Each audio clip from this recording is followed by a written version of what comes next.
On ne peut pas cacher ses comptes bancaires qu'on a à l'étranger du fisc français. Le fisc français sait parfaitement les comptes bancaires que vous avez à l'étranger parce qu'il y a des échanges d'informations automatiques. Vous le savez, c'est le fameux CRS.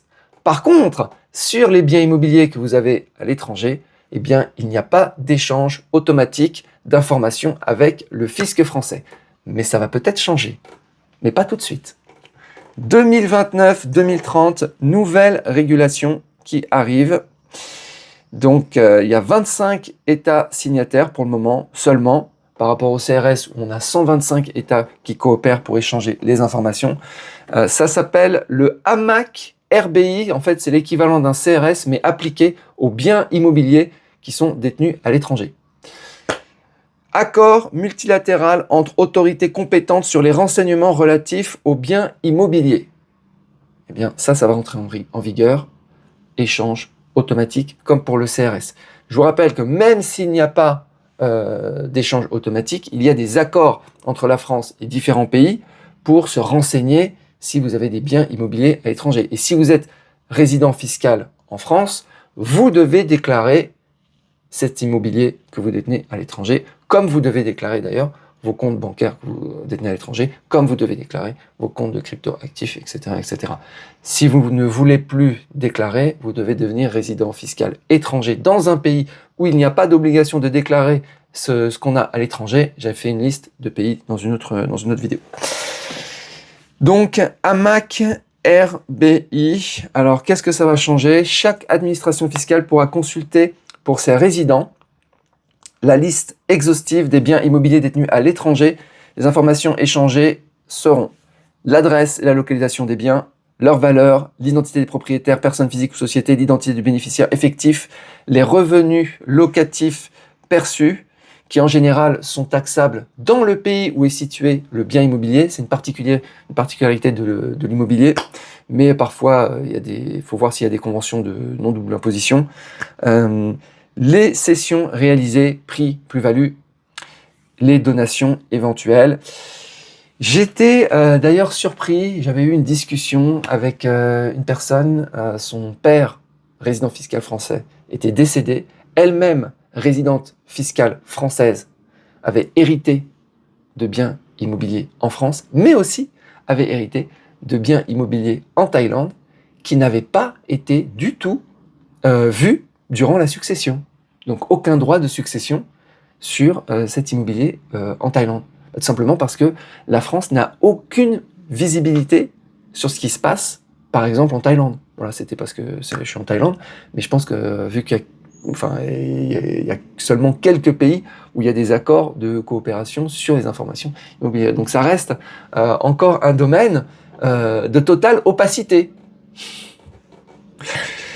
On est au niveau de l'immobilier, on est encore, si on fait la comparaison avec les comptes bancaires, on revient en fait, je sais pas, 20 ans ou 50 ans en arrière, où il y avait des comptes secrets en Suisse, des comptes numérotés, etc. Tout ça qui n'existe plus, puisque maintenant tout est, il y a des transmissions automatiques.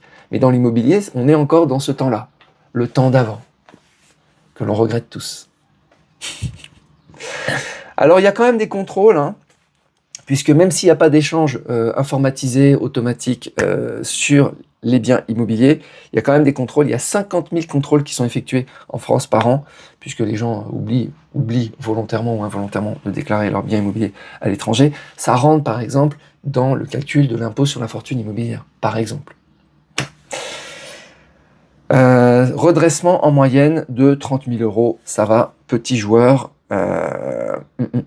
Donc l'existence du bien remontera automatiquement à l'administration fiscale française, mais uniquement si vous êtes résident fiscal français. Moi, rien ne remontera pour moi puisque je ne suis plus résident fiscal français depuis très longtemps. Le fisc pourra comparer les informations transmises avec les déclarations de revenus fonciers, IFI, plus-value, etc. Les omissions deviendront difficiles à expliquer. Sanctions pénales. Voilà. Alors les pays signataires, ça date de décembre 2025, donc c'est très récent. L'AMAC BRI donnera aux administrations une capacité de détection bien supérieure, mise en conformité volontaire est fortement recommandée pour éviter les conséquences fiscales et pénales lourdes, d'autant que les biens loués sont souvent associés à des comptes bancaires étrangers non déclarés, aggravant encore le risque. Alors, c'est vrai, mais c'est pas toujours le cas. Par exemple, moi, alors je suis plus résident fiscal français, mais imaginons que je sois encore résident fiscal français avec mon immobilier en Thaïlande que je loue. Où est-ce que je reçois les loyers? Je vais les chercher, je vais les mendier en fait à l'agence et elle me les donne en cash. Avec un reçu et tout. Hein. Pourquoi? Parce que je n'ai pas le droit d'avoir de compte bancaire. À cause de mon visa. Voilà. Ils m'ont gelé mon compte bancaire. Ils m'ont rendu l'argent quand même.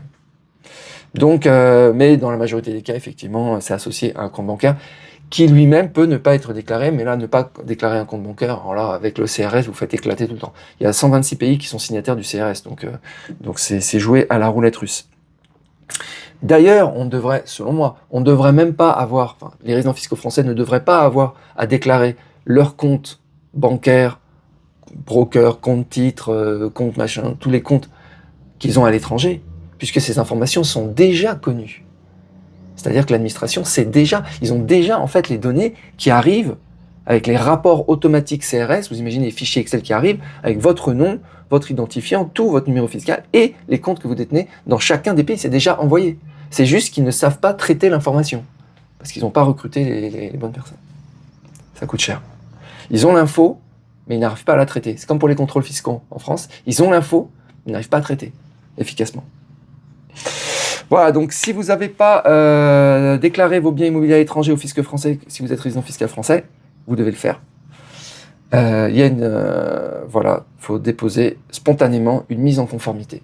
Il faut aller vous dénoncer en fait, puisque vous êtes un fraudeur. Et peut-être que l'administration acceptera. Moyennant une petite amende quand même, je pense.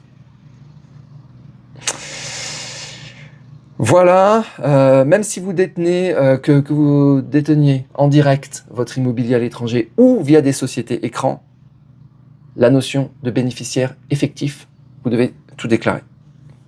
Voilà. De toute façon, avec les propriétaires effectifs, les sociétés écrans, ça ne sert plus à rien. On ne peut plus se cacher derrière une société écran pour détenir des biens immobiliers. Avec cette régulation, ils vont transmettre en fait. Même on saura que vous avez eu l'intention de tricher et de voler, puisque vous étiez caché derrière une société écran, mais le bénéficiaire effectif était connu et il sera transmis. Mais c'est pas tout de suite, c'est à partir de 2029-2030 et c'est pas tous les pays. Alors les pays qui sont concernés, il y en a pas des masses, hein. Donc il y en a combien? 26. Belgique, Brésil, Chili, Costa Rica, Finlande, France, Allemagne, Grèce, Islande, Irlande, Italie, Corée du Sud, Lituanie, Malte, Nouvelle-Zélande, Norvège, Pérou, Portugal, Roumanie, Slovénie, Afrique du Sud, Espagne, Suède, Royaume-Uni et Gibraltar. Voilà, eux, ils ont annoncé qu'ils sont signataires de cette régulation. C'est-à-dire qu'ils vont transmettre, si vous avez de l'immobilier dans ces pays, c'est le moment de vous mettre en conformité. Avant que ces informations soient transmises automatiquement et que le fisc découvre que vous avez triché et volé et fraudé pendant longtemps. Voilà. Alors, en Asie du Sud-Est, de ce que je vois, il n'y a aucun pays signataire. Voilà. Si vous avez un condo en Thaïlande, vous pouvez dormir tranquille. Voilà les amis, écoutez, c'est tout pour aujourd'hui. Je vous souhaite une très bonne journée et je vous dis à bientôt.